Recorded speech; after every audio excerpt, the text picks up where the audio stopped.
उत्तर प्रदेश और हरियाणा सरकार द्वारा राजकीय अतिथि और दिल्ली विधानसभा द्वारा अति विशिष्ट अतिथि सम्मान से अलंकृत आध्यात्मिक श्रमणी आर्यका रत्न श्री पूर्णमती माताजी सत्संग के सानिध्य में क्षमावाणी पर्व का आयोजन 17 सितंबर को दिल्ली विधानसभा में हुआ।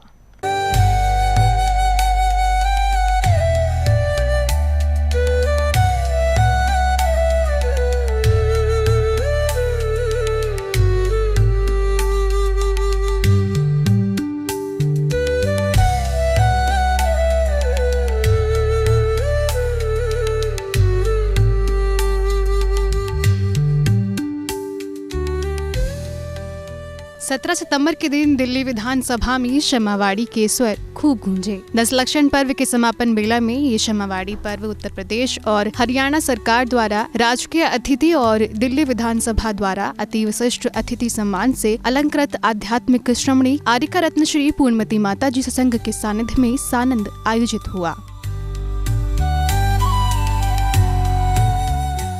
आयोजन में सर्वप्रथम मुख्य अतिथि दिल्ली विधानसभा के अध्यक्ष श्री विजेंद्र गुप्ता जी सहित अन्य गुरु भक्तों ने चित्त अनावरण और दीप प्रवचन कर पर्व का शुभारंभ किया, जिसके बाद ब्रह्मचारिणी दीदी ने नमोकार मंत्र के जाप के साथ समारोह को गति प्रदान की। इस दौरान पूरा प्रांगण गूंज उठा।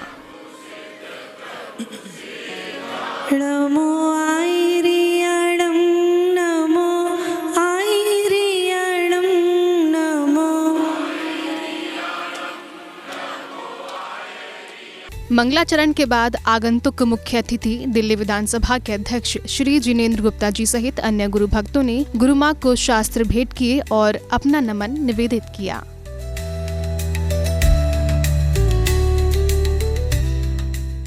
और फिर आयोजन में उपस्थित भजन सम्राट श्री रूपेश जैन जी ने बड़े ही सुंदर भजन के साथ गुरु वंदना करते हुए सभी को भक्तिमय कर दिया।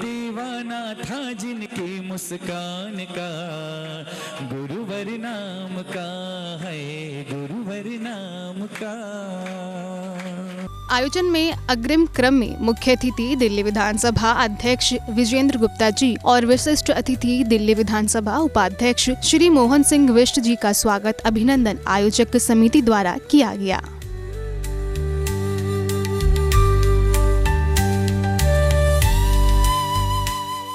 श्री विजेंद्र गुप्ता ने दिल्ली विधानसभा की ओर से आर्यका श्री को नमन किया और विधानसभा में पधारने के लिए धन्यवाद दिया। सबसे पहले मैं दिल्ली विधानसभा की ओर से आर्यका श्री पूर्णमती माताजी को नमन करता हूं और उनको धन्यवाद देता हूं कि आपने अपनी इतनी व्यस्त दिनचर्या में से आज अपने चरणों की रज से इस पवित्र प्रांगण को और पवित्र कर दिया।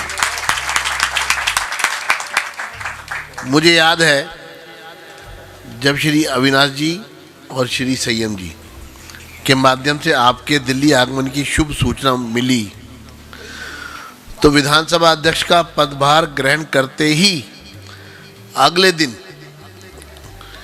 मैंने जो प्रथम पत्र जारी किया था वह आपको दिल्ली विधानसभा द्वारा विशिष्ट अतिथि सम्मान का पत्र था।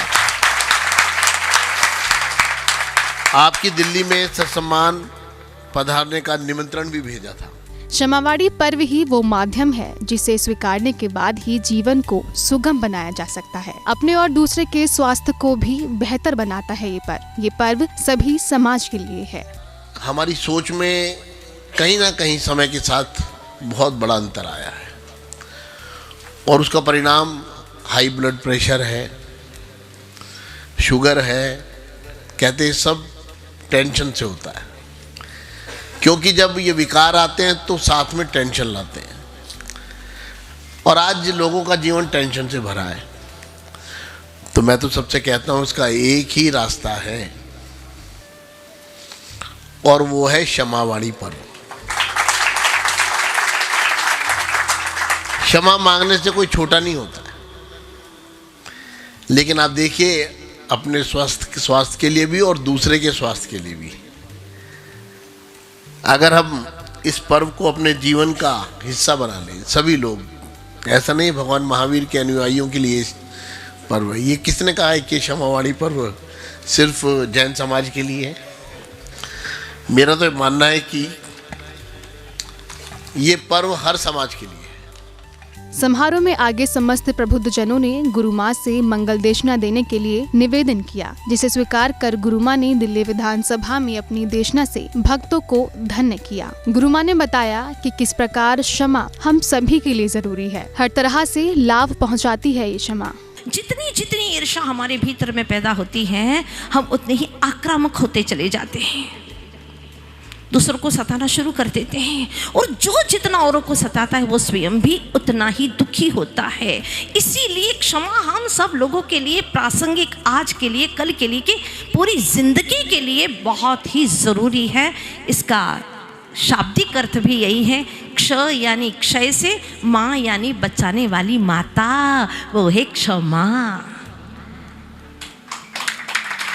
जो शारीरिक क्षति को मिटाती है, शारीरिक परेशानियों को दूर करती है, मानसिक रोगों को दूर करती है और आत्मिक तनाव को दूर करती है, हर तरह से लाभ पहुंचाने वाली है, वह है क्षमा। आर्यकाश्री ने आगे विधानसभा के प्रतिनिधियों के समक्ष अपनी देश हित में अपनी इच्छा व्यक्त की और कहा कि उनके द्वारा किसी शहर या गांव को पूरी तरह शाकाहारी घोषित कर दिया जाए, साथ ही इंडिया गेट को भारत द्वार के नाम से जाना जाए तो कितना अच्छा हो जाए। ऐसी ही विधानसभा जहाँ विधान बनाए नहीं जाते, बताए जाते हैं, जिसको हम समूह शरण सभा कहते हैं, वहाँ जिनेंद्र भगवान विराजमान रहते हैं और यहाँ अध्यक्ष के रूप में विजेंद्र जी हैं। संपूर्ण विश्व में एक पालीताना ही ऐसा क्षेत्र है जो पूरी तरह से शाकाहारी क्षेत्र है। तो हमारी भावना ये है कि आपकी अध्यक्षता में कोई ऐसा जिला, कोई ऐसा शहर, कोई गांव जो पूर्ण रूप से शाकाहारी हो सके, ऐसा आप ज़रूर ही कुछ कार्य करें, ऐसी स्थापना करवाएं, जिससे एक क्षमावाणी पर्व भी मनाना हमारा सार्थक हो जाए। जैसे राष्ट्रीय त्योहार पर ड्राई डे घोषित करते हैं ना, शराब बंद रहेगी, ऐसे ही विशेष धार्मिक त्योहार पर जब आते हैं तो बूचड़ खाने बंद हो, शराब बंद हो।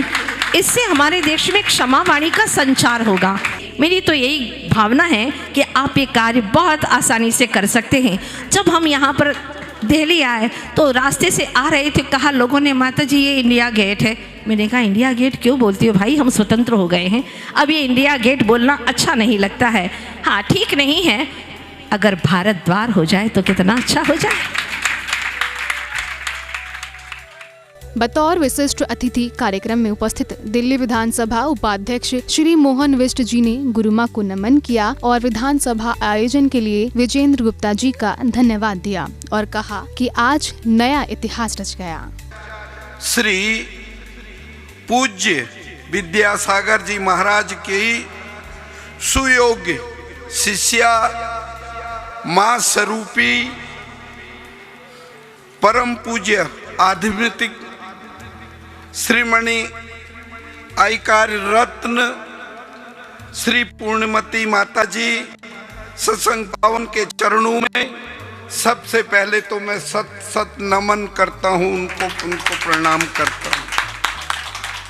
आज के इस कार्यक्रम में उपस्थित, वास्तव में क्योंकि मैं बहुत लंबे समय से इस विधानसभा का सदस्य हूं, 1998 से, और मैं आभार प्रकट करना चाहता हूं अपने अध्यक्ष जी का, मैं अपने भाई विजेंद्र का, जिन्होंने इस प्रकार का कार्यक्रम का आयोजन करके इस विधानसभा को तो गौरवान्वित किया, लेकिन इतिहास के साथ एक नया इतिहास जोड़ने का जो काम किया, उसके लिए मैं उनका आभारी हूं।